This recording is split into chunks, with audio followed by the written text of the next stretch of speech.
नमस्कार साथियों, स्वागत है आप सभी का YouTube के द कॉन्सेप्ट चैनल पर। साथियों, आज का सेशन सभी के लिए बेहद ही इंपॉर्टेंट है, चाहे वो स्टूडेंट्स हो, चाहे वो खिलाड़ी हो, चाहे वो कोई आम नागरिक हो, क्योंकि आप सभी के लिए ये जानना बेहद ही जरूरी हो जाता है कि किसी खेल के एक पक्ष में खिलाड़ियों की कुल संख्या कितनी होती है। तो आप सभी जान ही गए होंगे कि आज का टॉपिक क्या है। तो जी हाँ, आज का टॉपिक है किसी खेल के एक पक्ष में खिलाड़ियों की कुल संख्या कितनी होती है। तो चलिए सेशन की शुरुआत करते हैं। तो साथियों, जैसा कि मैंने बताया कि आज के सेशन में हम किसी खेल के एक पक्ष में खिलाड़ियों की कुल संख्या कितनी होती है के बारे में पढ़ेंगे। तो सबसे पहले हम यह जानने का प्रयत्न करेंगे कि उन खेलों के क्या नाम है तथा उनकी संख्या कितनी है जिसके एक पक्ष में खिलाड़ियों की संख्या या तो एक होती है या दो होती है। तो खेलों की संख्या आपको दो हो जाती है और उन खेलों के नाम है आपको टेनिस और टेबल टेनिस। यानी कि टेनिस और टेबल टेनिस मात्र दो ऐसे खेल हैं जिसके एक पक्ष में खिलाड़ियों की संख्या या तो एक होती है या दो होती है। फिर हम उसी प्रकार यह जानने का प्रयत्न करेंगे कि उन खेलों के क्या नाम है तथा उनकी संख्या कितनी है जिसके एक पाले में खिलाड़ियों की संख्या 4 होती है। तो खेल की संख्या एक है और उस खेल का नाम है पोलो। यानी कि पोलो ही एकमात्र ऐसा खेल है जिसके एक पाले में खिलाड़ियों की संख्या 4 होती है। ठीक उसी प्रकार हम यह जानने का फिर प्रयत्न करेंगे कि उन खेलों का क्या नाम है तथा उस खेलों की संख्या कितनी है जिसके एक पाले में खिलाड़ियों की संख्या आपको 5 होती है।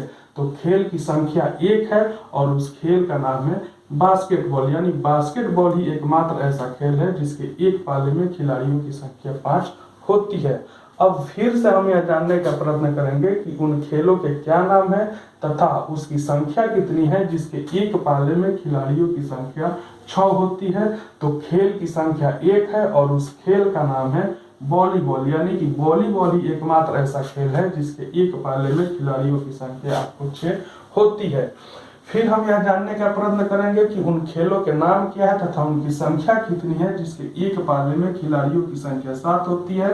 तो खेल की संख्या 2 है और उन खेलों के नाम है कबड्डी और नेटबॉल। यानी कि कबड्डी और नेटबॉल ही मात्र दो ऐसे खेल हैं जिसके एक पाले में खिलाड़ियों की संख्या आपको 7 होती है। फिर हम यह जानने का प्रयत्न करेंगे कि उन खेलों के क्या नाम है तथा उसकी संख्या कितनी है जिसके एक पाले में खिलाड़ियों की संख्या आपको 8 होती है।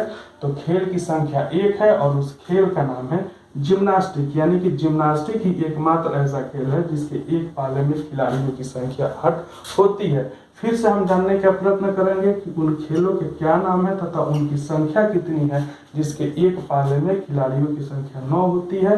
तो खेल की संख्या 2 है और उन खेलों के नाम है आपको बेसबॉल और खो खो। यानी कि बेसबॉल और खो खो ही दो मात्र ऐसे खेल हैं जिसके एक पाले में खिलाड़ियों की संख्या आपको 9 होती है। फिर से हम यह जानने का प्रयत्न करेंगे कि उन खेलों का क्या नाम है तथा उनकी संख्या कितनी है जिसके एक पाले में खिलाड़ियों की संख्या 11 है। तो उन खेलों की संख्या 3 है और वे खेल हो जाते हैं हॉकी, फुटबॉल और क्रिकेट। यानी कि हॉकी, फुटबॉल और क्रिकेट मात्र 3 ऐसे खेल हैं जिसके एक पाले में खिलाड़ियों की संख्या को 11 होती है। ठीक उसी प्रकार फिर से हम यह जानने का प्रयत्न करेंगे कि उन खेलों के नाम क्या है तथा उनकी संख्या कितनी है जिसके एक पाले में खिलाड़ियों की संख्या 15 होती है।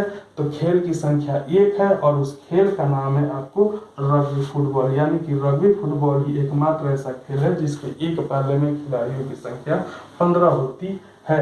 अब यहाँ से 2 क्वेश्चन और बनेंगे। पहला क्वेश्चन बनेगा कि उन खेलों की संख्या कितनी है तथा उसके नाम क्या है जिसके एक पाले में खिलाड़ियों की संख्या सबसे कम होती है। तो खेल की संख्या 2 है और वो खेल है आपको टेनिस और टेबल टेनिस। यानी कि टेनिस और टेबल टेनिस ही वह खेल है जिसके एक पाले में खिलाड़ियों की संख्या सबसे कम होती है। और फिर यहाँ दूसरा क्वेश्चन बनेगा कि उस खेलों के क्या नाम है तथा उनकी संख्या कितनी है जिसके एक पाले में खिलाड़ियों की संख्या सर्वाधिक होती है।